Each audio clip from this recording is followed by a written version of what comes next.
Well, this is a first for Brooklyn Savvy. This is something I've wanted to do for quite some time.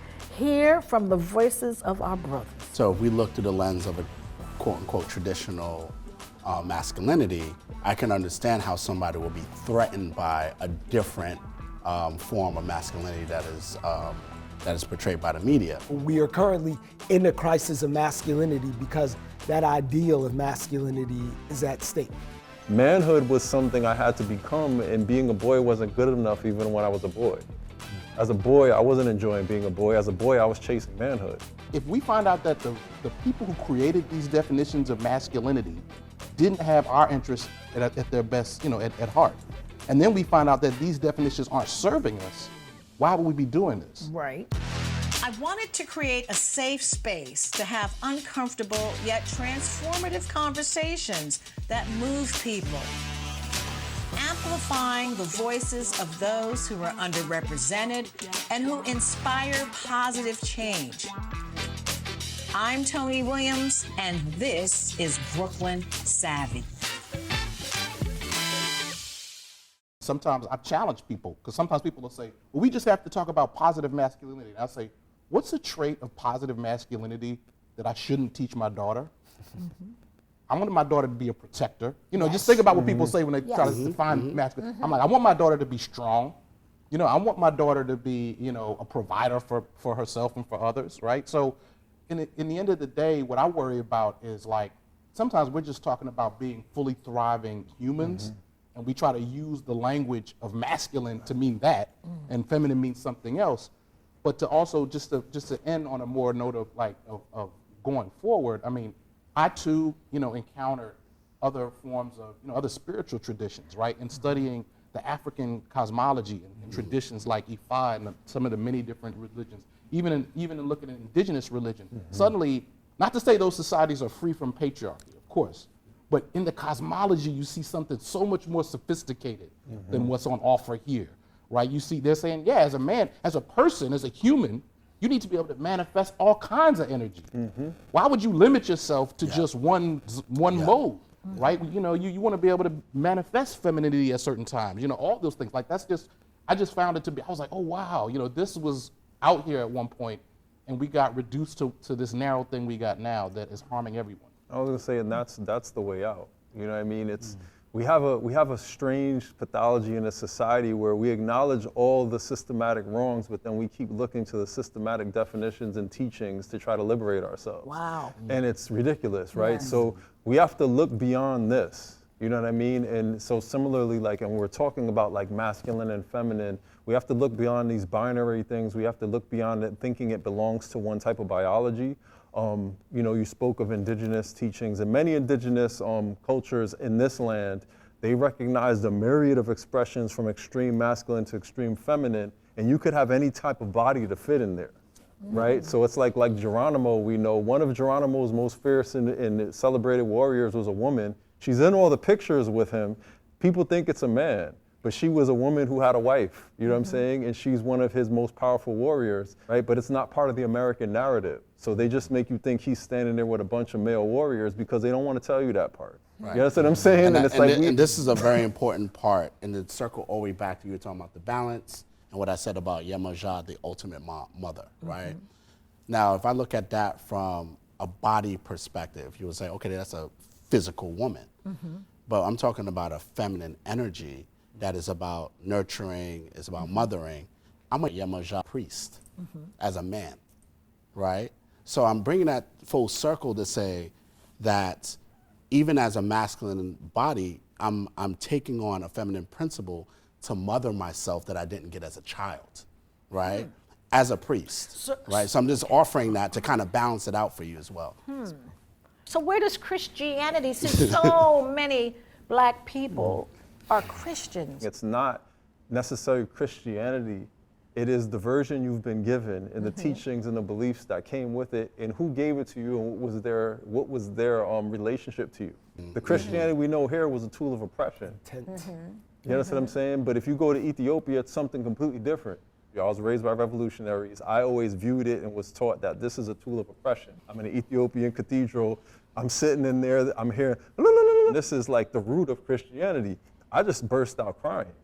You know what I'm saying? And these old women come and they're like, it's okay, my son, you've just been touched by the word of God. And I'm like, I guess I have been touched by the word of God. It's a teaching, it's a dogma, but we have to go to the root of these things to really understand what they are. I guess I sort of feel it in my heart. You ask the scientists, they'll tell you nothing about the way we deal with gender is natural, right? And then of course, they try to blame it on God and say, well, God said it. It's like, well, wait a minute, did God say it? And it's like, is that really how it is? And or are you telling me what God said to the brother's point, so you can enslave me, so you can control women and control their bodies and control. That's what folks do. They mess it up. But meanwhile, look at the church. I remember thinking that when I was younger, right? Because on one hand you had that kind of like masculinity in the church, and I would sit there, and on one hand it was like all these male deacons, and you had a male preacher up there. But it was crystal clear that women like my grandmother were running the show. Oh, absolutely. They were running it. So you also get those contradictions. You know what I'm saying? Right. And the thing is, we're essentially talking about ideology. Yes, we are. Right? Yes, we and are. whether it's embodied in Christianity or any other type of faith, we're all antennas of different principles and ideology. We're all going to see it differently. That's true. And I think one of the things to really consider, and I think goes back to what both Daud and Chandra is talking about, is like lift the rug from underneath what we're talking about here. Because even if you look at Christianity, the early depictions of, there were, Gabriel and Michael were both feminine and masculine simultaneously. If you look at Da Vinci's... Well, angels don't have... Right, but that's my point, yeah, right? Like don't it was kind of like on the spectrum. It's Right, like, well, what does they're it mean to spiritual you, beings, right? They don't have bodies. However, somehow we don't talk about that anymore because, again, the roles that are defined by the system, as you filter through the system, they're going to leave certain things out because it doesn't benefit the system. No, I get what you Right? mean. So, Y'all are deep, real deep. I wanted to talk about hip hop Okay. and masculinity. Because I'm a Because I fan kind of see that as a little toxic. Yeah, Well, when it I is was trying to raise my children and I would look at these, when they were small, and I'm looking at the depiction of women and the names that we were constantly called, sorry, I just saw that as real. But fair. but yeah, Yeah. I mean, B's fair. and Yeah, H's. no, I mean, listen, I'm a hip hop fan, and also, like, two things can be true.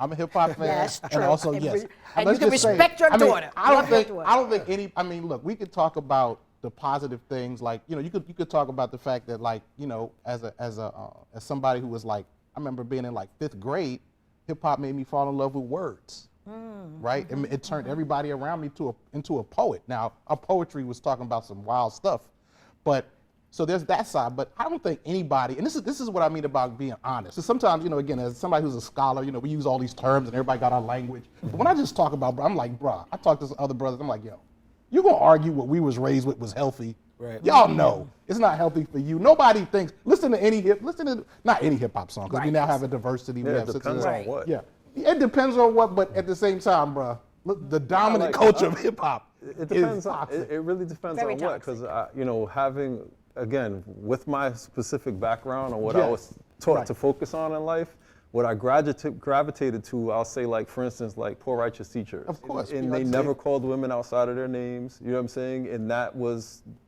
in the 80s, you know what I'm It's saying? That was in the also late 80s, early 90s. Exception. It's Right, an I was gonna say that's it's, right, It's an yes. exception At least in to the what the popular, media, what right? mass- It's an what exception the to ma- popular hip hop and what it's Absolutely. become, right? And I'm just saying that to offer because hip hop to me is that, right? Like, I'm just gonna say it's that. Yeah. But then what's been uplifted and what's been weaponized again, right? Right. What's been weaponized is the Snoop Dogg hip hop, which I never liked. You know what I'm saying? Because I don't want to hear nothing about it ain't no fun if the homies can't have none. That to me was a problem for the first time I ever heard it. It's weaponized against us because there was hip hop that was a tool of unity, but it didn't get the forefront. It got pushed back, and what got pushed forward is the NWA, whatever type stuff. 100%. I agree with that. I agree with that. 100%. Really what you're saying. Even the part about we have to be able to define our own mainstream and say, there's other hip hop out there. Yeah, why do we have to buy it? Right. At the Right. same time, though, one thing that's really interesting about hip hop that I've seen, you do see younger hip hop artists experimenting with different versions of masculinity. Absolutely. And one of the things I see is like, sometimes I see, I'm just gonna say, the hip hop artists of my age really shutting that down, right? I mean, and I'm gonna make myself complicit here, right? Now, I was never a Drake fan. I'm just gonna be honest. I recognize Drake can spit. I think Drake can rap. Nobody can rap. Drake Talented. can rap, right? But I remember the first round of when I would hear brothers talk about Drake, their critiques about Drake didn't have anything to do with his hip hop. They just were like, he's soft. Right. Right. He's like, he seems Always like, talking about love. please do not accuse me of caping for Drake at this moment. Right. Right. Sounds like it, but But I want to, what he Please, just said go right ahead. speaks to what we were talking about with hip hop, and the reason why I believe that that toxic aspect of hip hop rose in the way it did, because we have to think about what was happening in our communities. If it was dangerous, crack was decimating things, it wasn't safe, the police weren't protecting us, so you had to be hard. You had to become stone cold if you wanted to go outside. You know what I mean? And I think when you talk about your armor, and what a lot of us talk about is we had to take on these personas to survive.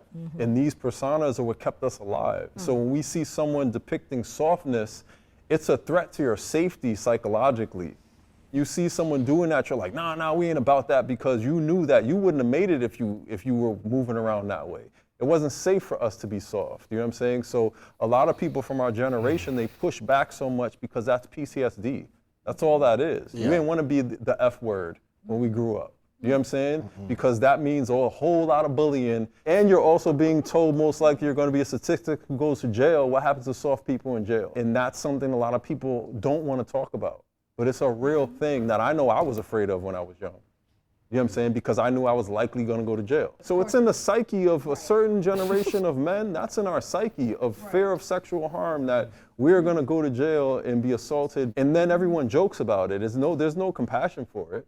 So it's not even like people are even, you know what I'm saying, going to brace you like, I'm sorry this happened to you. It's like, oh, you soft, you was whatever, oh, this happened to him, ha, ha, ha. So it's like, you got to understand, then you're going to become hyper masculine, hyper aggressive, you know what I'm saying, homophobic in a certain kind of way, as a way of armor to protect yourself. So just to pull on that thread, knowing the very real consequences of that perception and what it means to be the threat of sexual violence, but for a person who is male-bodied walking around, imagine this idea of masculinity and presenting when it's just getting to school and home with your front teeth or your life intact. Like it's a concept, but it's also a very real threat that so many people had to survive under and still do And now, sometimes not whether even they safe present at as home. male or female body. absolutely. No, I was going to say, for some of them, home isn't even safe.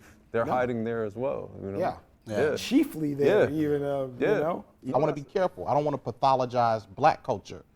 Black culture learned that from dominant other structures, I think, right? And you know, this is what the point bell hooks make. Like, it's not, you know, that was real, and so I'm imagining, and you know, that was one of the things about my own, you know, sort of learning was, at different phases of my life, I'm realizing like, wow, there was like, you know, people I had around me that were queer and were unable to express themselves. Yep. And it's like I didn't show up for them because I was so busy in my own self-protection dynamic that they couldn't even be who they were, you know, and it's just like. And to a large extent still can't, because this whole idea, like you talked about earlier, is like with the black belts and being able to be masculine presenting people and meeting someone and having this energy, where there are still gay men who are projecting this in every realm of their life. Absolutely. In business, in personal, in interpersonal, in familial relationships,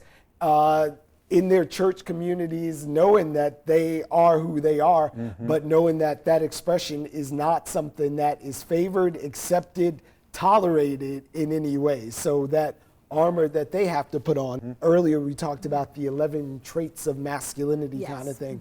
And I've been working from this framework where they talk about the 5 types of masculinity, where there might be traits. So the idea of masculinity, that's the alpha, the guy who conquers and is the one who controls and subjugates, is the upper echelon of masculinity.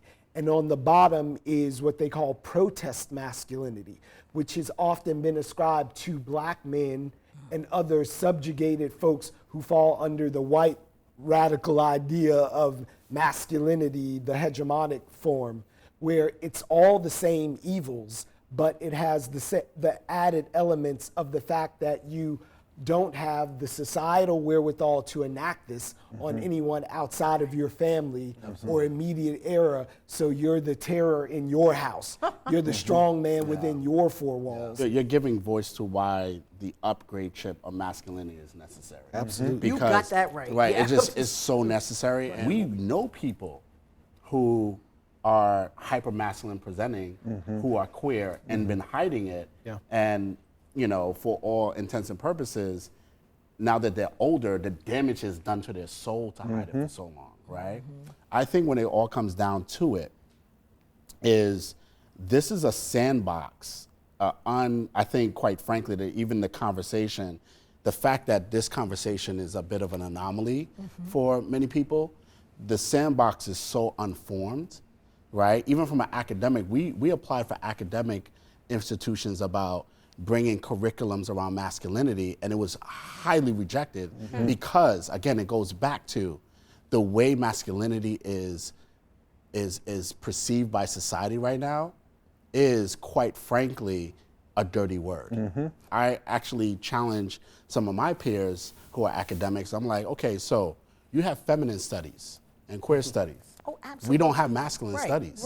right. And if we were to do a masculine studies, who's the founding writers that we research? I'll wait. Because on the feminine side, we have bell hooks, we have Audre Lorde. I can run down a whole list. Which when should it comes also to be the masculine, masculine studies too, there's no one really challenging it in a way that we can sit down, maybe Baldwin. But in terms of masculinity and really unpack, there's no writers, and I'm willing to be challenged, right? There's The Way of the Superior Man. I can't even get through that book, right? Because it's spoken through the frame of a white framework of masculinity. And when you listen, you're like, ooh, no, this is not, ooh, like Right. my body starts twitching when I read it, because I'm like, I could see the problematic aspects, even what they're saying, even though the intent is well, Do you right? think, though, that, and this is just a blanket question, the male role modeling when you're growing up, is that very important? Could that be part of what's missing in our community? The fact that we have a lot of women who are, like you said, being father and mother, is that? I mean, yes, but it's not that simple again because normal is unhealthy. So personally, I think we need to throw a lot of stuff away and start over. I get that. We need to look back at our ancestors. We need to look at other indigenous people in the animist cultures of the world who dealt more with energy and study what that looked like and then start adapting some of those things because, you know, I look at it, we were talking about like our elders were messed up, you know what I mean? Because of, if you think about it, especially just talking about like us as people, you know what I mean? What do you mean elders Us are as messed people, up? so think about what their reality was. You know what I'm saying? Like you're dealing with Jim Crow South, you're dealing with people still being lynched, you're dealing with racism, you're dealing with, you know, my father had to fight to get in the plumbers union, but the point is, he was seen as a DEI person, and he was a person they didn't want to open the door for, and then he proved above and beyond to be excellent, right? He was born just an amount of time to even get that opportunity. You understand what I'm saying? So it's like our elders are messed up from all the trauma of trying to even be seen as a man. And all that stuff they dealt with, it really had an impact. And they were raising us to try to like combat that, but it's like, you don't help a person by projecting fear upon them to try to make them strong. That doesn't work. You know what I'm saying? So like for me, I think that a lot of like the work we're doing with Men at Work Healing is trying to shatter it all and create a new space. And like what I was saying about the fact that it's for us to do. What is it that you're reshaping things to look like? What is it that you see as? It's the fact that understanding that it's a spectrum and that manhood doesn't look like one thing and there's space for it all. And as long as you're being a good person, and as long as you're living in your truth, and you're honoring what your soul desires, that you're being a man. You know what I'm saying? And that's But it. those lessons also come from men and women. And for us to say, like, under anything you look at on Instagram right now that's deviating from what the ideal is like, where are the men? Where are the men at? There's no real men. But again, and a lot of that can be led by women, but the point is the tools that we need to go forward may not be in the plumbing bag anymore in the AI age. That's not to say we're throwing away everything that has worked, but let's not bring forward the things that don't serve us well anymore. Like when Tish James ran for public advocate, I'm like, nobody has advocated for me like a black woman. No one has championed my life more than black women. I come Amen. from a two-parent household. My mom and dad were in the house, but my mother raised me. One reason why it's important, there's, when we talk about our movement spaces, there's a lot of things that deal with this. But I noticed that the narrative was, a lot of times it came down on single mothers. Yes. It was like, these sisters, they're raising these boys, and the problem is these women, and they're being feminized. And that discourse bore a striking resemblance to what white folks were saying about the black community, right? To what was happening when you look at the Moynihan report, where they try to pathologize us and blame black women who are actually the heroes of the story in real life, right? Held They're the it ones down. enduring, they're single mothers. Why? Because these systems of oppression have come down and done these things to our community. They're navigating that. What they get in reward for that is to be blamed for the failures, right? And in all these cases, what you're seeing is people blame things that really are the fault of systems. Yes. White supremacy, colonialism, capitalism. We're now going to enact that and blame single mothers for that. So I really agree with that. When you ask the question, Tony, you say, what are we doing? In the movement spaces, if you look at, what's happened in movements around like, abolition over the last decade, people really aren't waiting. I mean, one positive thing I think that's happened is that if you were at those protests and you realized that it was primarily black women and queer people out there fighting for black men on the front lines, I remember going to the convening when the Black Lives Matter had their first convening. Everybody was in there, and it was clear that this was a woman-dominated space and a queer-dominated space. Some of the other men couldn't handle it because they're used to being the main character, and they didn't understand. They were like, they would come to me, they're like, brother, the fact, and I'm kind of like, are you serious? After these people struggled, got locked up, tear gas for behalf of black men who wouldn't stand up for them. So that, I think, has moved forward in the movement. And I think in the movement, people understand, like, you can't show up with those old ideas. But what's tricky is what Rasul said, which is, but now what about the learning moment? Yeah. Right? What about when the people who are a little confused, who didn't read bell hooks, Right. what happens then, at that moment where the patience to slow the conversation down a little bit. Yeah. One of the things that we try to do in Men at Work is have people get to a place of self-assurance, because masculinity only exists in relation to femininity, right? It can't exist just by itself, right? It's not a thing. It's just like night and day, right?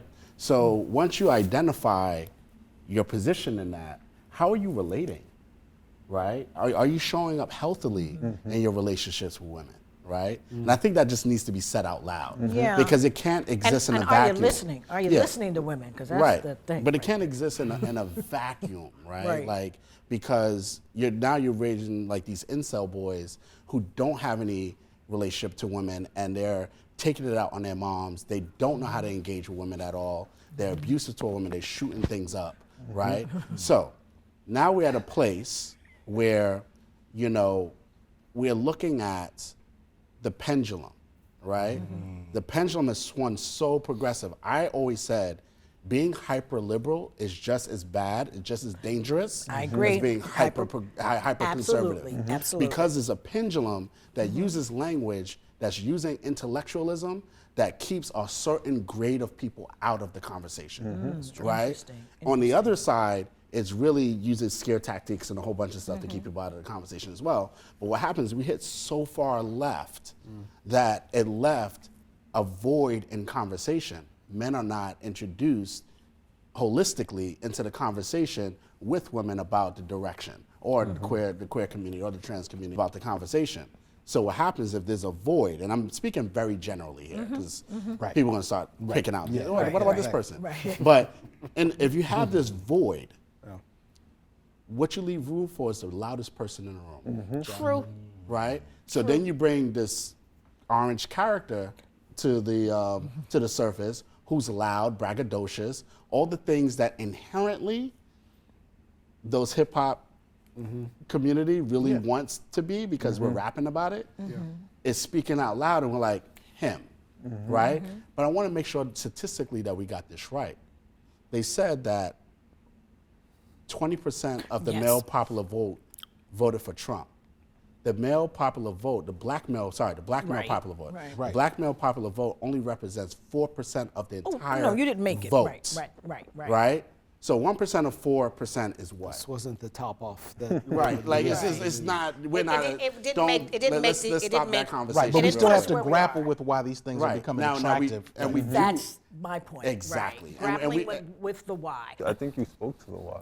Yeah. A lot of it's a forgotten demographic. They've been misled, and now they're also feeling ostracized. So they're going to lean to who they feel sees them or who That- champion them. and You that, know what I mean? that is it. Who sees them? What a robust discussion this was. I mean, I just didn't know what to expect, but now I know, so I'm going to have you all back. Awesome. And we will see you next time on Brooklyn Savvy.